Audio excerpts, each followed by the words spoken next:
Ви благодарам. Почитувани колеги пратеници, почитуван заменик министар, буџет булук, празна сала. И сега во стилот на Сугаревски Јан има крадули, како би започнале, кога пред нив би имало ваков мегаломански буџет од 3,9 милиарди евра, и добро е почитуваниот координатор од СДС само што е тука, ќе го иземам сега, и вака ќе почнеше. Кај е Фросина Ременски, кај е Кирацовски, кај е Шахпацка, кај е Закири, кај е Хари Костов. Така ќе кажеше Сугаревски и ќе кажеше, значи првата ударна игла од пратеничката група, од владеачкото мнозинство, кој што треба да го брани овој мегаломански буџет, да кажи зошто е толкав. Значи, навистина, така е, колешке, во правоста. Ги нема владеачкото мнозинство, очигледно се страмат, почитуван заменик министер, од еден вака креиран буџет за 2020 година. Нема да кажувам или да го започнам моето излагање со тоа дека очекував од овој буџет да биде во насока на сериозно економско стабилизирање на нашата држава, бидејќи вака како што е скроен буџетот, не е во таа насока. Не е проектиран ниту врз основа на она што вие го ветувавте во предизборната кампања и кажувавте какви буџети вие ќе креирате и дека главно ќе се фокусирате на 5 постулати. Прво, дека сите ваши предземени чекори во сферата на економијата ќе бидат во насока, односно дека ќе бидат исклучиво базирани врз база на интересите и потребите на обичниот човек, на граѓанинот, а не врз база на потребите на фамилијата, на олигарсите, на богатите, на фирмите блиски до вашата врхушка и така натаму и така натаму. Вториот постулат, дека ќе спроведувате мерки и реформи кои што ќе овозможуваат еднаквост во општеството, за сите граѓани подеднакво. Овој ваш буџет, тој постулат тотално го занемарил. Третиот постулат, дека сериозно ќе се зафатите со криминалот и корупцијата во насока на намалувањето на сивата економија во државата, која цвета во овој период од 3 години, дури самата министерка кажа достигна некој си процент од 40 до 50% сива економија. Четвртиот постулат, дека сериозен акцент на сите ваши креирани буџети ќе дадете во делот на реализација на капиталните инвестиции.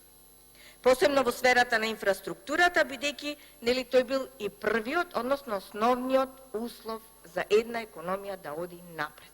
Што имаме овој период, освен блокирани капитални инвестиции? И петто, што е актуелно, посебно алармантно во последните денови, загадувањето на воздухот и намалувањето на последиците кои што произлегуваат од него. Ништо од овие 5 постулати вие во буџетот немате креирано. Толку е од сериозноста во поглавието во сферата на економијата.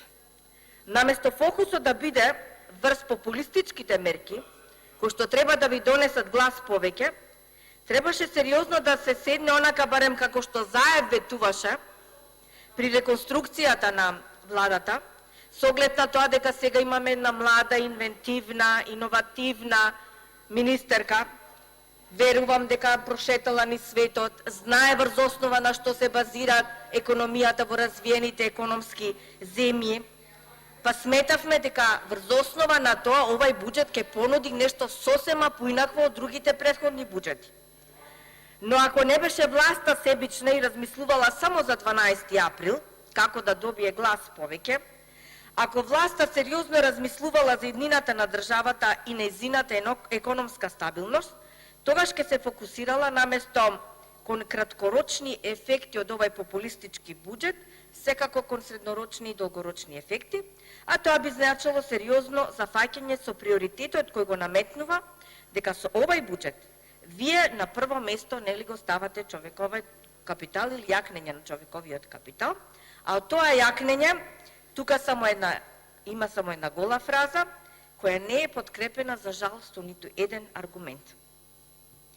Никому не им е јасно зошто за врвен приоритет Социјалдемократскиот сојуз не ја постави да речеме долгорочната иднина во сферата на економијата на државата, па да креирате и да понудите такви мерки и политики. Нека беше и вложувањето во човековиот капитал. Ние се сложуваме со тоа, бидејќи тоа е доволно поле за действување во економијата.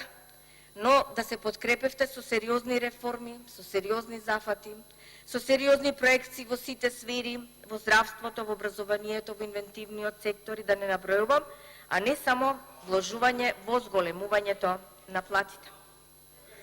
Да, се сложувам дека е една од мерките, но тоа е само една од плејадата од мерки за влог во човековиот капитал, но тоа не треба да биде набилдано на ваков вештачки начин како што вие тоа го правите, преку донесување на смешни законски решенија кои ја разобличуваат вашата намера. И затоа вашиот постулат да се залагате за еднаквост овде ви паѓа во вода, бидејќи ако вашето вложување во човековиот капитал, барем така разбрав од објаснувањето, е исклучиво во насока да ги задоволите само една категорија на граѓани, оние кои што се вработени, значи вработените граѓани. А каде е вашата заложба за останатите категории на граѓани, бидејќи нив сте ги запоставиле, односно не вложувате во нивниот човечки капитал. Например, еве да земеме за младите. Нашата држава, како што спомена моите колеги, но добро е да се повтори, е на третото место во светот според процентот на невработеност. Пред нас е само Босна и Херцеговина и на прво место Јужна Африка. Јужна Африка 52,9% процент на невработеност на млади, Босна и Херцеговина 46,7% и Македонија со 44,7%, што значи половина од младите кои што живеат во нашата држава се невработени и ова е тотален, како да кажам, крах на вашата политика во сферата на зачувувањето на младите и вложувањето во младите. Каде е вашата заложба за оние граѓани кои што масовно ја напуштат нашата држава? Исто така нема ништо во буџетот за ова категорија граѓани. Или каде е заложбата на оние граѓани кои што имат отворени бизниси во државата, но заради неповолните даночни политики кои што власта ги спроведува, ги затвораат бизнисите во нашата држава и се селат, за жал, надвор во другите држави. Или пак немате мерки апсолутно врз загадувањето на воздухот, говореа моите колеги, имаме протести постојано, но вас тоа воопшто не ве интересира. Она што вас ве интересира е да внесувате нешто што ќе ви ги зголеми вашите буџети, не мислам на вас, него на вашата врхушка, и знаете за што се говори за нафтениот кокс, кој што само во февруари се внесени повеќе од 40.000 тони кокс и заработувачката на одредени фирми заради кои што се внесува нешто вакво во Република Македонија заработиле повеќе од 12 милиони евра. И тоа е реалноста, почитувани колеги, за борбата на власта против загадувањето. ММФ беше јасна и децидна во критиките кои ви ги упатува веќе долг временски период, дека воопшто не сте кредибилни во вашите ставови кои ги промовиравте, дека нема да дозволувате ад-хок или неиздржани законски реченија за покачувањето на платите или било да се пензиите, а сега вие токму тоа го правите, а бевте најголеми критизери во минатото во оваа сфера. Зарем не сметате дека на тој начин ја нарушувате, како да кажам, сериозноста при која што како земја, како држава и во иднина треба другите партнери да гледаат кај нас како на сериозни, кои што она што го кажуваат, истото и треба да го практикуваат. Вашата несериозност навистина многу ќе не кошта. Прво треба да се донесат политики и стратегии во сферата на растот на економијата, во приливот на странски капитал, порастот на брутодомашниот производ по глава на жител, подигнување на процентот на реализација на капиталните проекти, зголемувањето на вработеноста, но не на начин на кој што вие ова го правите со месеци, инвазија направивте во фирмите преку вработување на ваши партиски послушници кои што на 12 април треба да гласаат за вас. Ова е очајна ситуација на Социјалдемократскиот сојуз, што дури и буџетот кој што треба да биде планиран за сите граѓани во нашата држава, од нивните пари, за нив, фактички вие правите од нивните пари, но само за вас. Само тоа што ова влада, овој буџет го жртвува на сметка на купување на глас повеќе, кажува колку е очајна за жал политичката ситуација на Социјалдемократскиот сојуз на политичката сцена. И верувајте, е неодговорно, далеко е професионално да жртвуваш или на грбот од граѓаните да си правиш позиција на купување на власт, а она што е најнеопходно, патишта, канализација, гасификација, квалитетна вода за пиење, вложување во здрава животна средина, нови мерки и стратегии за земјоделците, како да ги мотивираме младите преку нови политики и мерки со кои што би ги натерале да останат во земјата, а не онака како што вашиот председател Преднаровски неодамна, кој што си поигра со вашата политика за економија, кажувајќи и тој да бидел на местото на младите и да земал помалку од 400 евра плата и тој не би останал во Република Македонија. Со ова нема повеќе што да се разговара околу вашите економски мерки и политики за стопирање на миграцијата пред се на младите луѓе, а камоли да говориме за демографскиот прираст на населението и на крајот ке се фалите со намалувањето на вработеноста, од кога половина од граѓаните пред се младите ја напуштиле државата. Бевте силни поборници дека ќе вратите средната класа и го воведовте, нели, така наречениот ваш силно најавуван проект прогресивен данок. Кои се последиците од тоа? Не само што не ја вративте средната класа, напротив, и таа што беше вратена, вие успеавте со прогресивниот данок да ја доуништите, да ја снема. Вие промовиравте дека рамниот данок бил нееднаков или создава нееднаквост во државата, додека пак реалноста од тој рамен данок, резултатите кои што ги покажа беа сосема во други насоки. Напротив, дека доведе до на некој начин воспоставување една рамнотежа околу нееднаквоста во државата. Исто така тврдевте дека со рамниот данок сиромаштијата се зголемувала, но напротив, реалноста говори дека се намалувала. И тоа го потврди Светска банка, излегувајќи со податок дека од 2009 година, кога говориме за средната класа, изнесувала 30%, а во 2015 година, благодарение токму на овој рамен данок, се покачила и достигнала 45%. Сега во каква состојба е? Драстично намалена со овој прогресивен данок кој што вие за среќа го стопиравте.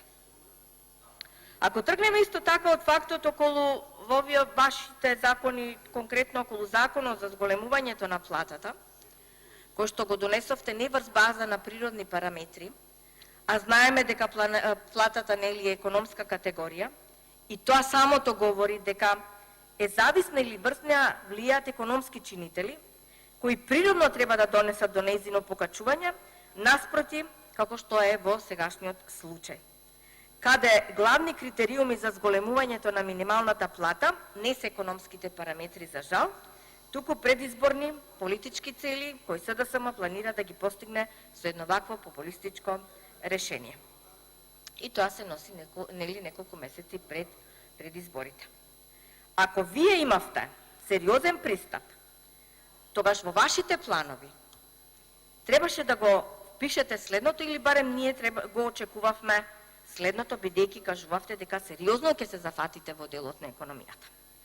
Прво, сериозен пристап и барање начини за намалувањето на задолжувањето на државата, за да ја спречите во иднина можноста од крахот државата под тие силни товари да може да крахира, да колабира.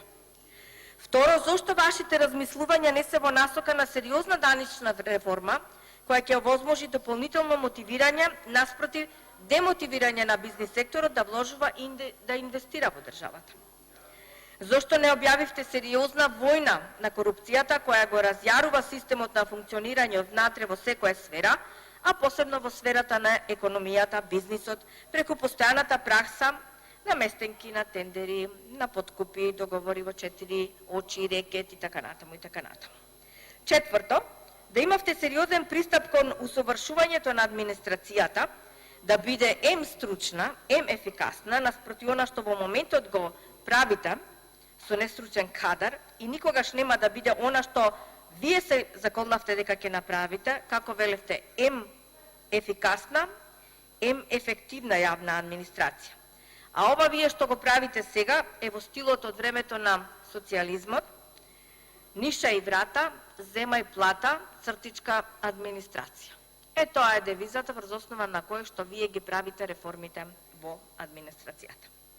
И петто, зошто вашето знаење не го насочивте во делот на економијата да ја направите конкурентна, секако продуктивна, да се насочите кон реализирањето на проекти кои ќе донесат економски раст, економски бум, ваша позната флоскула, и сигурност кај граѓаните, економија која ќе може да обстине на сите предизвици, да биде жилава на сите турбулентни движења, а тоа значи да биде отпорна на сите глобални, а и внатрешни турбуленции.